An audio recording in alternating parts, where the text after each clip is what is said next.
And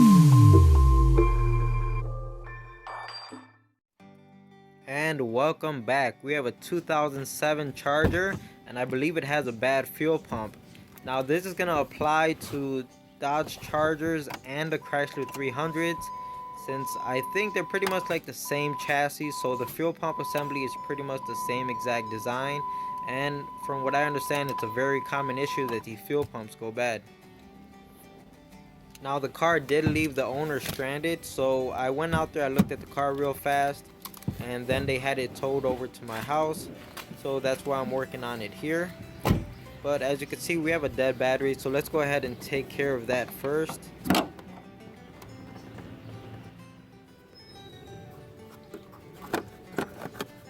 And of course there's no battery up front, so it's got to be in the trunk. And let's go have a look back there.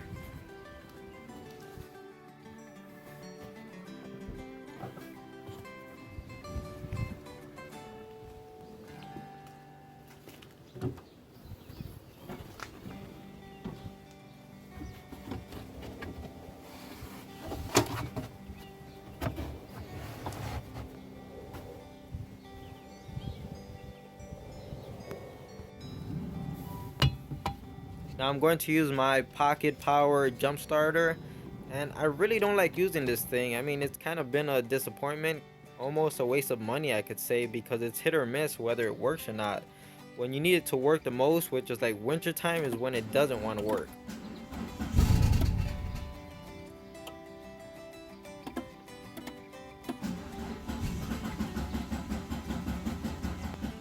Now, I'm not the one letting the car crank over that long. This car has that automatic crank thing, so you just bump the key once and it keeps on trying to crank.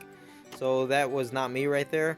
But anyways, we're gonna go ahead and put the battery on the trickle charger. It's a very slow trickle charger. So it was on here for a few hours and we'll just come back to it later.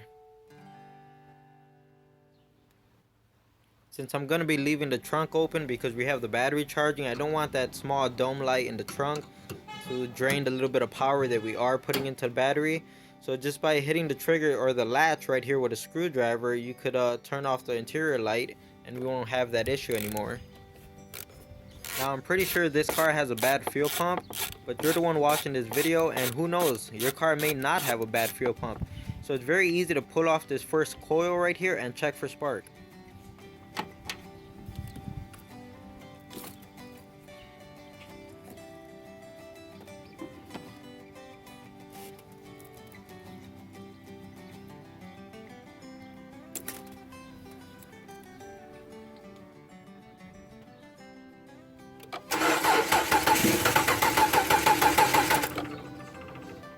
And as you can see, we do have a spark. Now the next thing I would like to check is fuel pressure, but I'm looking at the fuel rails right here and I do not see a Schrader valve anywhere, so that means I can't check any fuel pressure that way. So the next step is I'm just going to remove the cushion off of the rear seat, and we're going to go directly to the fuel pump and start checking things.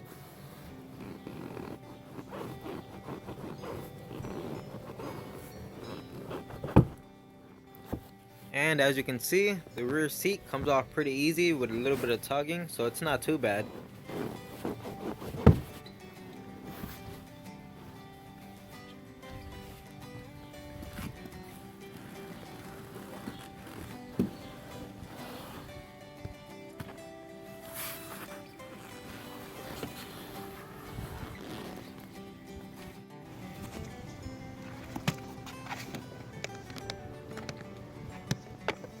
Now from what I understand, these cars have two pumps on them. The one on the driver's side or the left side of the car is going to be the one that'll give you an issue with the car starting like we have here. Now if you have an issue where your car gets to half a tank of gas and it shuts off because it thinks you have no fuel, then you might want to look into the pump that's on the right side of the car. So that hopefully might help you decide which pump on your car is bad, whether it's in your Chrysler 300 or your Dodge Charger.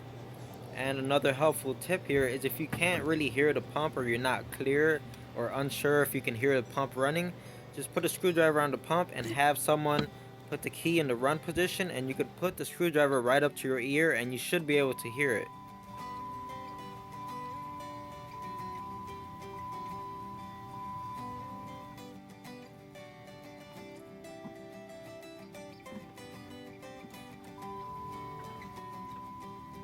And I cannot hear this pump priming up at all.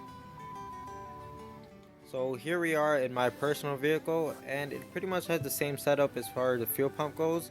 So I'm gonna go ahead and put the camera right on top of the tank right here, and I still have the cap on it. So let's go ahead and put the key in the run position, and you're gonna hear what the pump should sound like.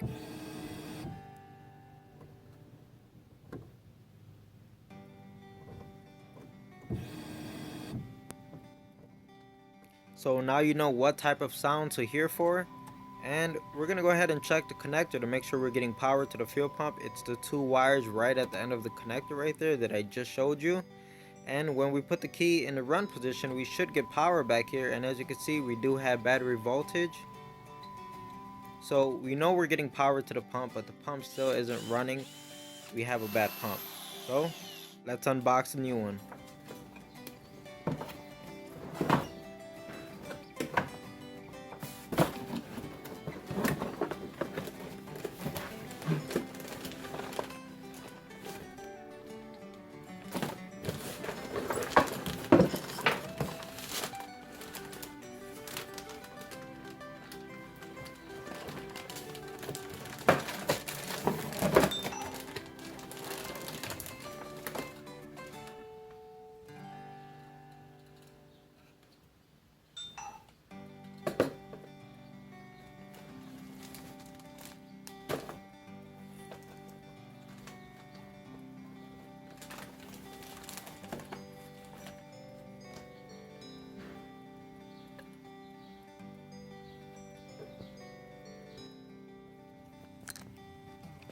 And let's stop right here for a second.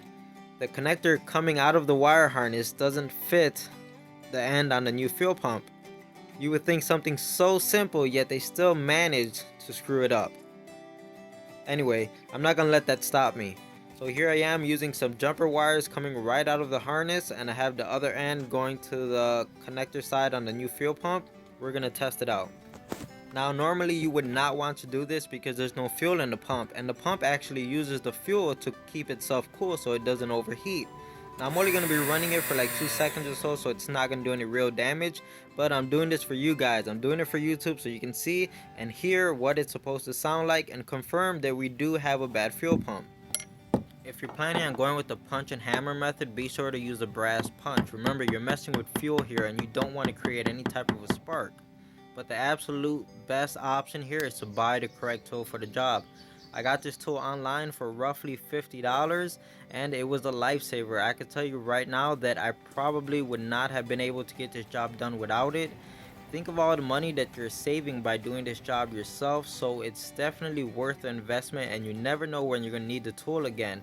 But number one is safety.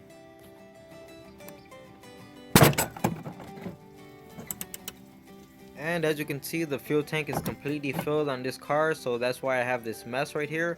Hopefully your tank isn't filled when you do this job.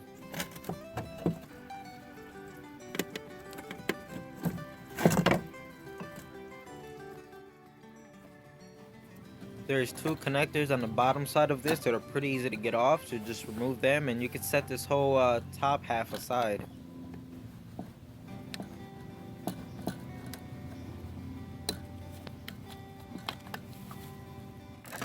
There's a green tab right here that if you press on it, it'll let the line release.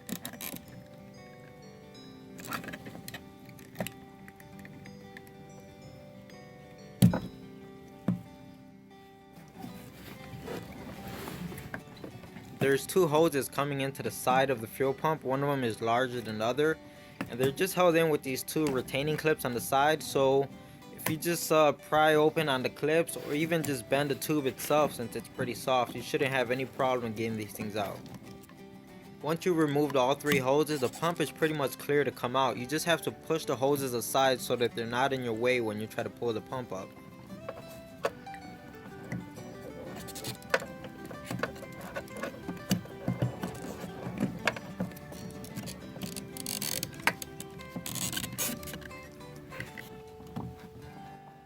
Try not to tip the pump in any direction because it is full of fuel and you don't want any of this stuff in your car.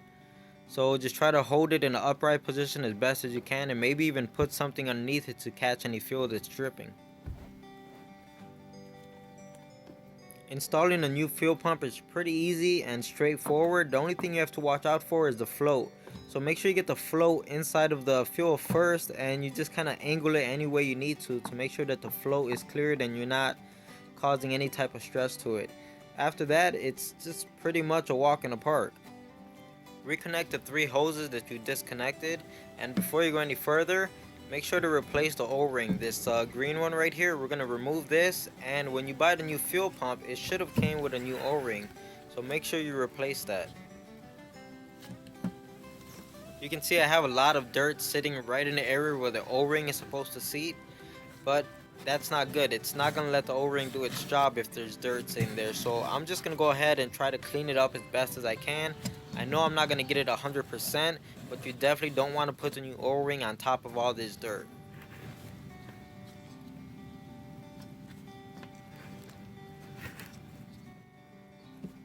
And with the pump in place and the new O-ring in place, you go ahead and get your top half, and you're going to line that up so that the 2 pins correspond to the lower half of the pump. And just don't forget about your 2 connectors that go on the bottom side of it. You may have noticed that I'm using the old top half from the old fuel pump, and as I explained, the harness doesn't fit on the connector side of the new fuel pump. So to just fix that problem and avoid having to, go out of my way to do crazy things to make the new one fit, this old one works just fine. There was no problem with this part. It was the actual pump itself. So reusing this OEM part is not a problem. And here I am using that tool that, once again, very, very handy. Just make sure you get the lock ring in its correct position and it's locked in place. If you don't do it correctly, the next time you go to fill up your tank, guess what? You're gonna have fuel pouring out of there at the gas station. So because of all this fuel just sitting right here, and I know I got the system sealed off with the new gasket and all that stuff, and the pump is already in place, it's fine, and I feel completely safe using a water hose to just spray off any gasoline that was around there and just clean it off. Eventually the water will evaporate, so I'm not worried about that.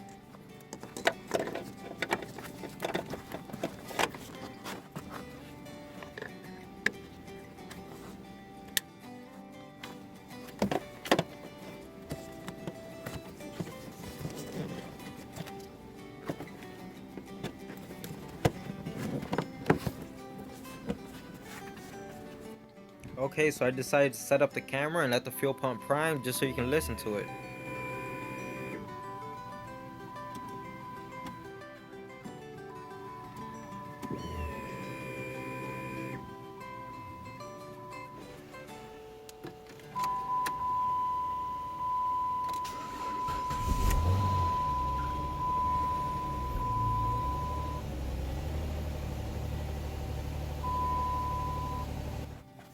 And here's how the wire harness was fitting on the new pump.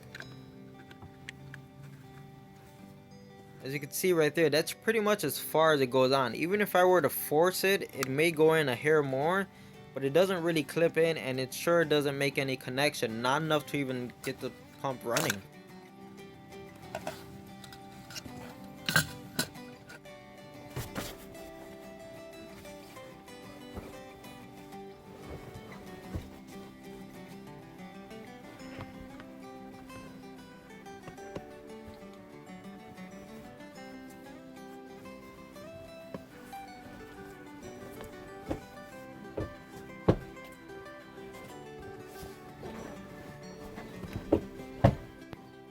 No, I did not steal any of their change that they had underneath the seat. I simply just grabbed all of it and I put it right here in their cup holder. And that's pretty much it on how to change your fuel pump on your Dodge Charger or your Chrysler 300. So I hope the video helped you. If it did, give it a thumbs up, and like always, consider subscribing. Thanks for watching.